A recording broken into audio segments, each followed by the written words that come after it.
Hello. Hello yourself. What's wrong? A Matter of Life and Death was the last movie that the Archers made during World War II.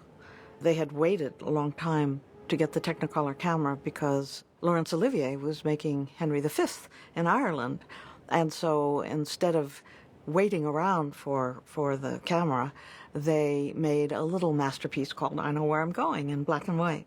And one of the stars of A Matter of Life and Death, interestingly, was cast because at the end of I Know Where I'm Going, where Michael Powell was filming a storm scene in which Roger Lucey and Wendy Hiller were having buckets of water thrown on them, David Niven, who was shooting something nearby in the studio, came to watch. And he said, "Can anyone join in?" And Michael decided to cast him as the lead in A Matter of Life and Death. This was the end of an incredible period of what Martin Scorsese calls the longest period of subversive filmmaking in a major studio anywhere. They had had a remarkable stream of movies during the war, and that was because the rank organization for whom they made the films never meddled with them when they were making them. Churchill and Alexander Korda, the great Hungarian and then English producer, made a deal at the beginning of the war that the film business would not be shut down as it was in World War I, but that if the films being made during World War II would support the war effort, that the government would allow filmmaking to go on. And so what would happen was they would go to the Minister of Information, Jack Beddington, and tell him a movie they wanted to make, and he would either approve it or not, and also give assistance for things they might need. And towards the end of the war, he asked them to make a movie, which they were surprised by. He said, "We'd like you to make a movie about why the Americans and the British should love each other more." And Michael and Emmerich were taken aback. They said, "Wait a minute, we just fought a war together." And the minister said, "Yes, but now with the spoils of war being carved up, things are not going so well, and we need to make a movie to try and cement the relationship again." Now, I was told that at this time there were people who felt that the Americans were a bit annoying in England. Many of them were pouring into England for the Normandy invasion, and the English said they're overpaid, oversexed, and over here. You see that in A Canterbury Tale, where there's some dissatisfaction with American soldiers. Anyway, Michael and Emmerich agreed to make the film. They couldn't have chosen a better person than Michael to direct the film because he loved Americans. He loved American silent movies, particularly Ruggles of Red Gap, one of his favorites. And he loved Mark Twain, and to the end of his days on his desk was always a photo of James Thurber, the great American humorist. So he had a very open attitude about Americans, which was not common among English people at that time.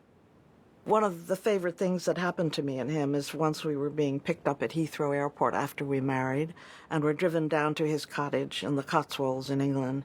And the driver I hadn't said anything when we got in the car, and the driver was ranting and raving about American tourists. This was about 1986. And how vulgar they were, how loud they were. And he said, "They're so damn enthusiastic." And Michael said, "Yes, that's why I love them," which was one of the most wonderful moments I ever had with him. Emmerich Pressburger, his great writing and producing partner, had read a story in an English newspaper about an airman who had to bail out of his plane without a parachute and survived. And from that, in his great fertile mind, that became the genesis of this movie. It's hard for me to describe how it's possible for Michael and Emmerich to have conceived of this wonderful, wild, crazy movie, fantasy. I think probably the basic idea was, if this airman has survived, why? And is he having hallucinations about what goes on in the movie, or is it actually happening? So the story being that he was supposed to have died, but somehow the conductor 71, who was supposed to come and take him to heaven, missed him because of the cursed English fog. So how do you portray heaven and earth. And it was Emmerich's idea. No, thank you, darling. He said, Michael, we know that the earth is in color. Heaven should be in black and white. And I'm sure there was some debate that went on about this. When he's starved for Technicolor up there. A Matter of Life and Death is one of the most beautiful Technicolor films you will ever see, photographed by the great Jack Cardiff, who was trained in the Technicolor laboratories as a very young man. And, of course, with Technicolor, Jack could do something that we in Raging Bull were not able to do, which is dissolve between black and white and color, which was extremely difficult to do. You either had to print a film all on color stock and hope that the black and white sections wouldn't have a tinge, which they always did, a little bit of blue, a little bit of green, or you had to print it all in black and white. But because Jack was so skilled at the Technicolor process and he knew how to use the dyes properly, that you get these beautiful, long, slow dissolves between black and white and color. It gives a feeling of a hallucination or someone coming out of a dream. They're absolutely phenomenal. Scorsese and I, when he made Raging Bull, wanted to have a few color sequences, the home movies that Jake LaMotta had actually shot. And we had to figure out how to make a gritty black and white movie. Scorsese was absolutely adamant about that. It should look like Ouija photographs and still have these color segments. So we tried printing the whole movie on color stock. Didn't work. As I said, there was always a tinge of green or blue. He wanted hard black and white, and it is gorgeous. So we had to actually hot splice into each release print the color sections, which were printed on color. The black and white was printed on black and white, which is highly unusual to make a release print that way. And I once went into a projection booth when the film first ran, and I saw the projectionist spooling something onto the floor. I said, "What are you doing?" He said, "I'm taking out the color sections. The lab obviously made a mistake when they put this movie together." I said, no. That's intentional. So if we had only had Technicolor when we made Raging Bull, it would have been great that we could have done what Jack Cardiff did so beautifully in this movie. Emmerich's great original idea about this film resulted in him making a script that was using sort of ghostly ideas of waving curtains and sort of ethereal figures that you see or don't see. Michael felt strongly that that was not the way to go. He wanted the film to be based in hard medical fact. And so he studied lots of documents about the soldiers who had been wounded in the war. His brother-in-law was a plastic surgeon who worked with wounded soldiers. He knew several other brain surgeons who had worked with wounded soldiers. And he read a great deal of medical texts about brain injuries. And he came up with something which they couldn't actually talk about in the movie, which is you can get epilepsy from a blow to the head. But the reason they couldn't talk about epilepsy in the movie was because there was such prejudice against it in those days, and it would have possibly ruined people's appreciation of the film. Now, about these headaches. When did they start? Headaches? Oh, I know you get them. I know you've had them for some time. Now, a nurse named Diane Friedman was fascinated when she saw this film. Her specialty was people with epilepsy, and she recognized as she saw the movie how absolutely accurate the medical information is in it. Was it a pleasant smell? Yes. Could you place it? Fried onions. And so she contacted Michael and me, and we became friends and helped her with a book she wrote about this.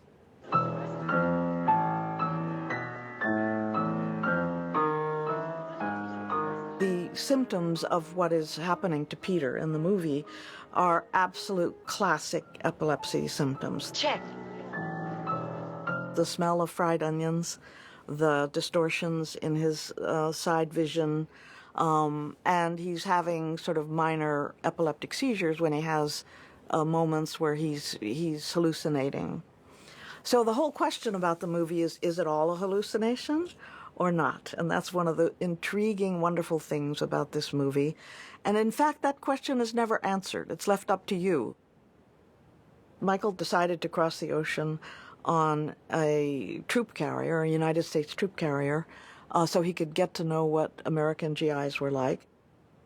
On that trip, he completely rewrote the script, using all of the medical information that he had garnered, and also from getting to know American GIs.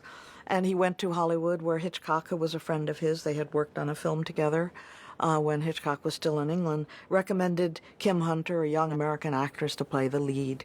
And Michael hired her immediately and brought her back to England. The art direction of this film, along with everything else in it, is extraordinary and very imaginative. I mean, how do you create heaven?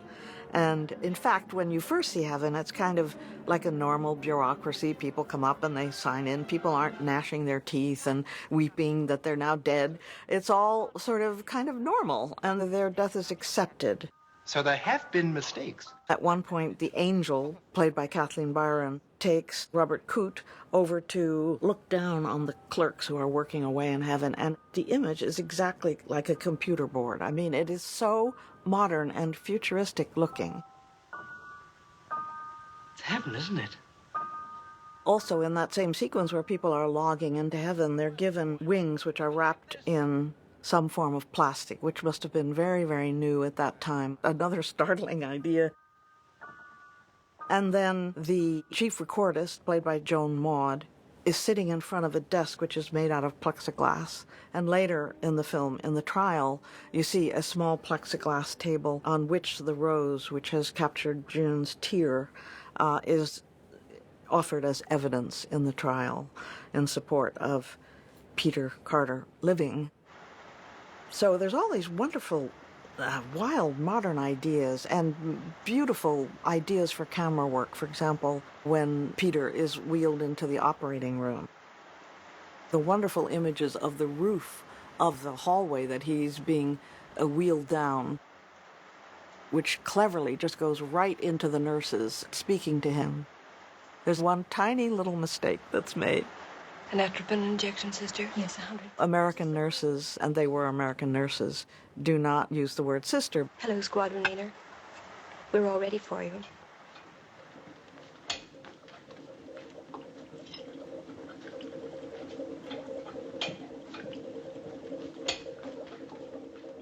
And then this beautiful shot of this giant eyelid closing, which is such a wonderful idea. It's humorous, but it's also fantastic.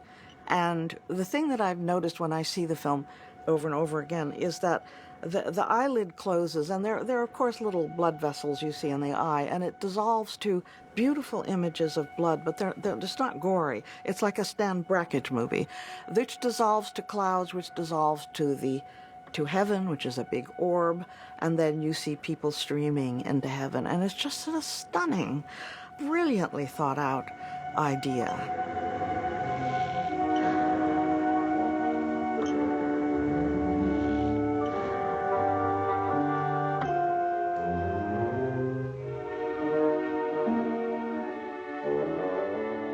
Another one of the things that's so extraordinary about the film is the outrageous performance by Conductor 71.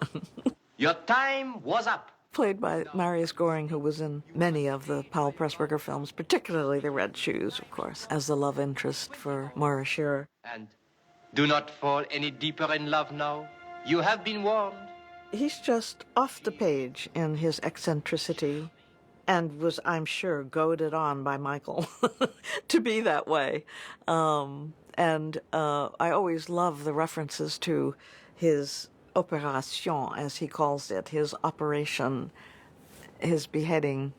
And it's great when you see he has a certain wonderful 18th century costume, but then at the trial he's dressed in extraordinary, the kind of thing you would probably wear to a dinner at Versailles or something. And this is all just, it's not remarked upon. It's just there. It's one of the layers that they always put in. And that kind of layering takes so much thought in advance. And the film is so tight, so beautifully constructed. And you know that they've thought out all of these problems before they started to shoot. Whereas today, with digital shooting, we shoot and shoot and shoot, and then we pull from this and pull from that. They didn't do that. They took one take, usually. Everything points to arachnoid adhesions involving the olfactory nerve in the brain. It's a tricky operation, but I've never seen one. I have several at the hospital. Their actors were working on the stage at night and doing films during the day, so they were very tuned up. And you only did a second take if the camera broke or anyone was unfortunate enough not to know their lines. I'm afraid of his brain being permanently affected. Michael would get extremely angry because they did one take. Can you imagine? And as an editor, you're dealing with one take of each person. It's very easy to edit. The representation of all the people who are in heaven is so interesting because it's of all historical periods. You have Puritans, you have people who fought in the American Revolution, you have Sikhs who fought in World War II, you have many, many women dressed in the uniforms of the United States and Britain, and that's all very authentic. It turns out that the costumes were supervised a great deal by Hein Heckroth, which Michael didn't know at that time. He didn't know who Hein Heckroth was. He was dealing mainly with Alfred Junge, the great art director. But it turns out that Hein Heckroth would become an absolutely essential part of the movies Michael made from the Red Shoes on. And their partnership was so close. They shared the same daring ideas about how to make movies. And it was a deep friendship until the end of Hein's life.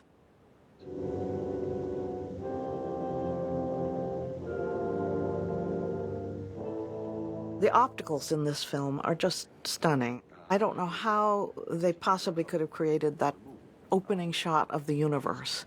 It's amazing. The only thing that's just a little bit wrong about it is that when we finally discover Earth, it's moss green, which, of course, someone who lives in Britain where everything is always green because it's always raining all the time would think that the Earth would look like. Then, of course, the dissolve to the fog, which is beautifully done fog just over a map of England, and it just works like crazy. The night of the 2nd of May, 1945. That point of fire is a burning city. It had a 1,000-bomber raid an hour ago.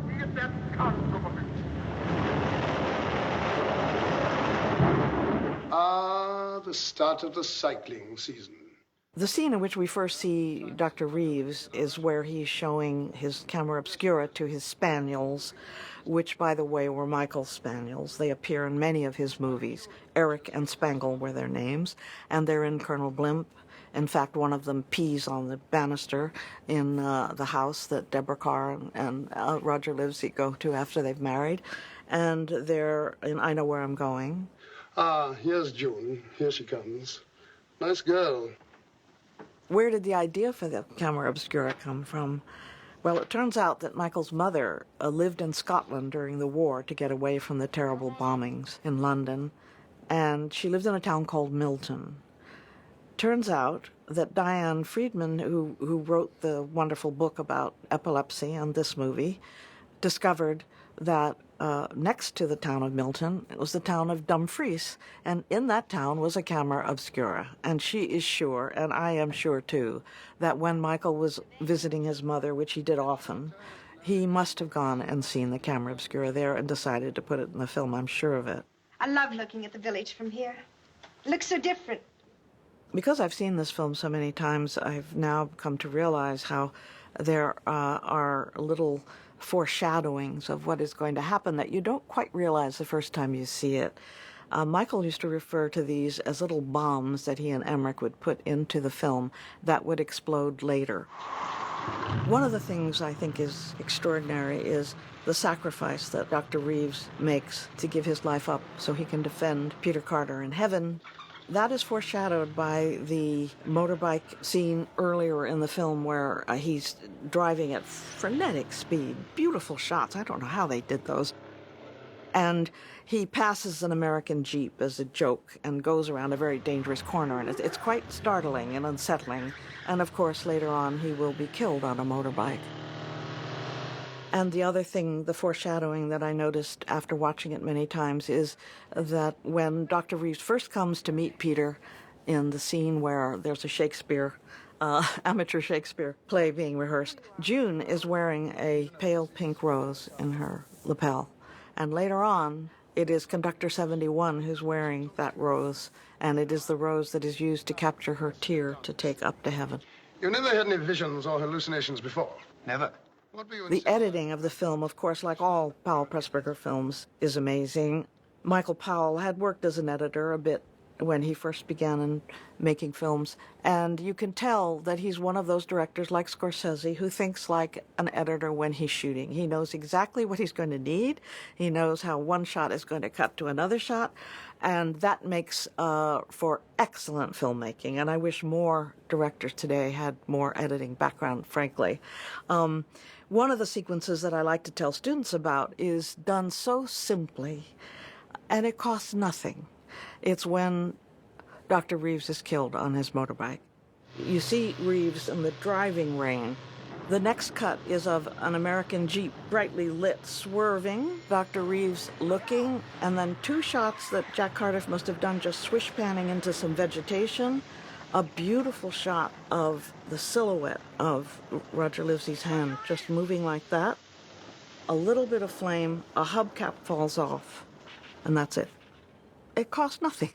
And today, that sequence would be shot with enormous cranes and pyrotechnics, and it would cost, $250,000. And this is the reason that the Powell Pressburger films cost so little. Their budgets were what people spend on coffee today on a major motion picture, and I'm not kidding. They were incredibly cheaply made. And brilliant. So it means that they thought things out so carefully. They were so efficient and careful not to waste money. The ending of that sequence is the most important thing. The Americans try and put out the flames with blankets, and then the officer in the Jeep, beautiful profile shot of him in close-up, stands up into the frame, and his face is lit by the flames, and he winces. And you know that Roger Livesey is dead, and it's so emotional. It's just brilliant and so simple. Roger Livesey is in quite a few of the Powell Pressburger films, and I think it was very clear that Roger Livesey was Michael's alter ego, just as John Wayne was John Ford's, and that's why he appears in so many of the movies. I think it was because Roger had this kind of bouncy optimism about him in all of his movies, tremendous energy. And I think he and Michael shared an optimistic view of life. In fact, Michael insisted that I put on his gravestone, Michael Powell, film director and optimist, which I did. Another great example of editing is when Peter is sitting on the stairway, which the filmmakers called Ethel, by the way, as a joke. And Marius Goring, who plays Conductor 71, is suggesting people who can defend him in the courtroom. They discuss everybody, Solomon, Abraham Lincoln, everybody, and Peter keeps rejecting them, and then suddenly he realizes he's being taken up to heaven, and he starts to run down the stairs. Be down this way from there! Be down!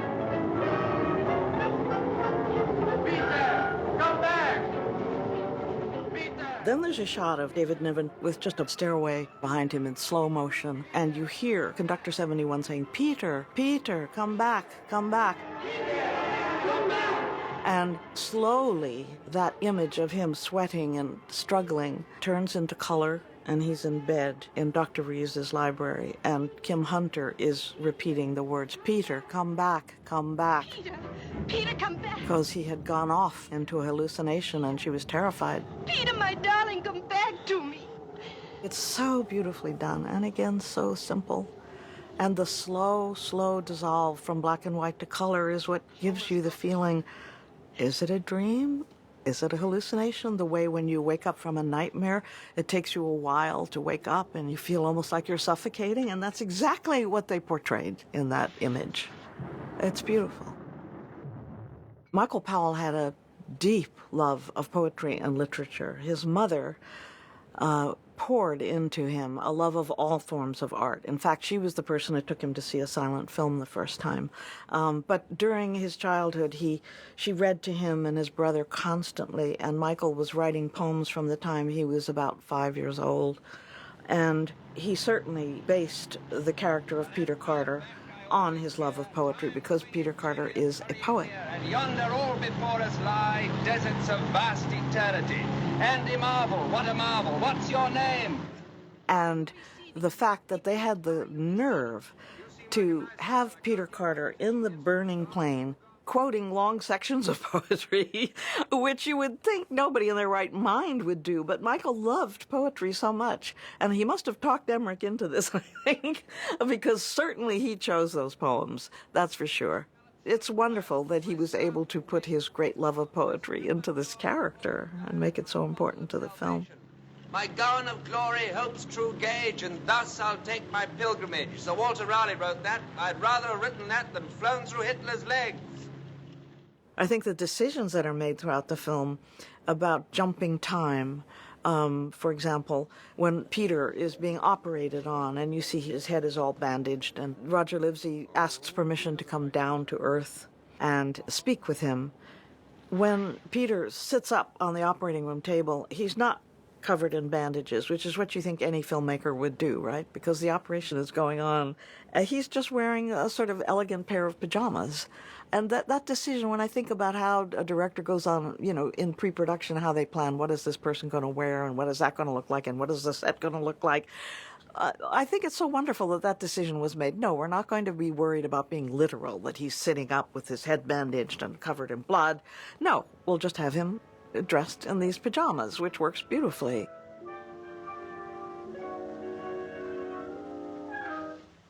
That's it. The only real bit of evidence we have.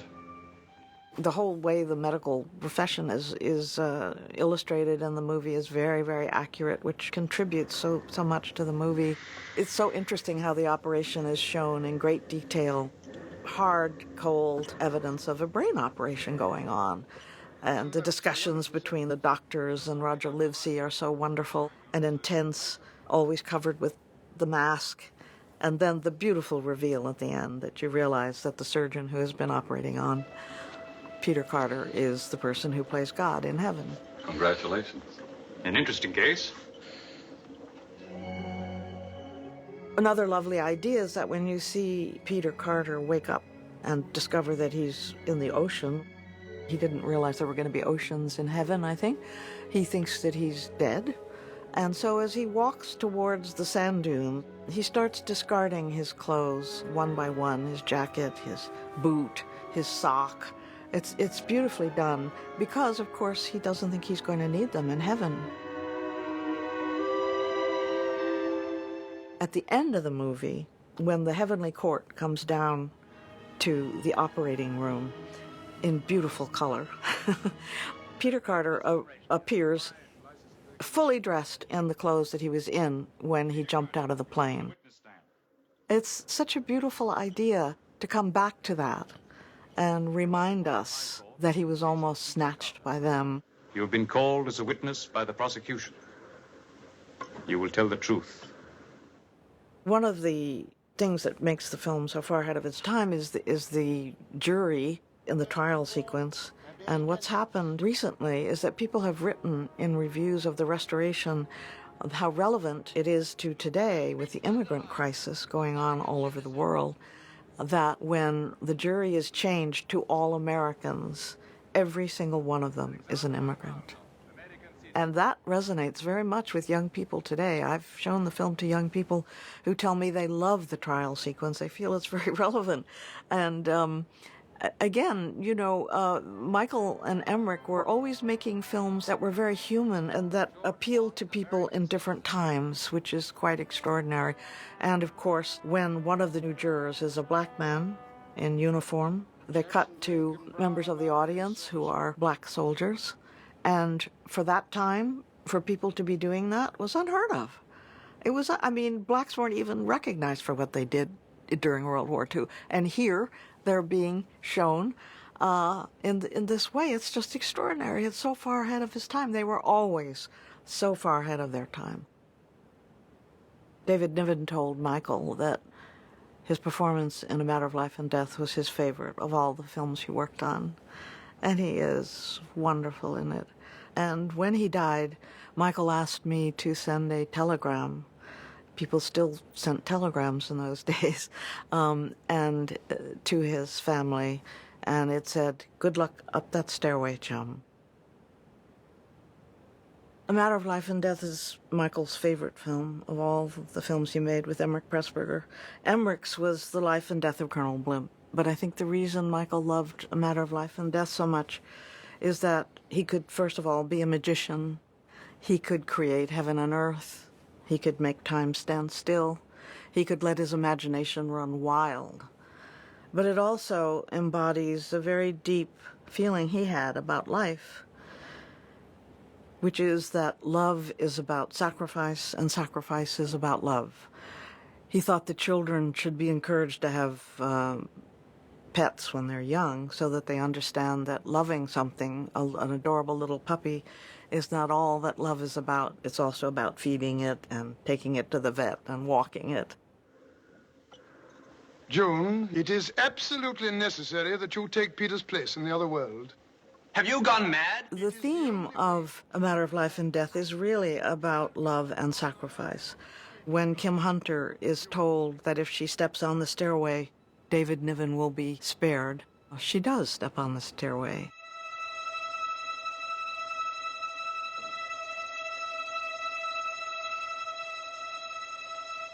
Goodbye, darling.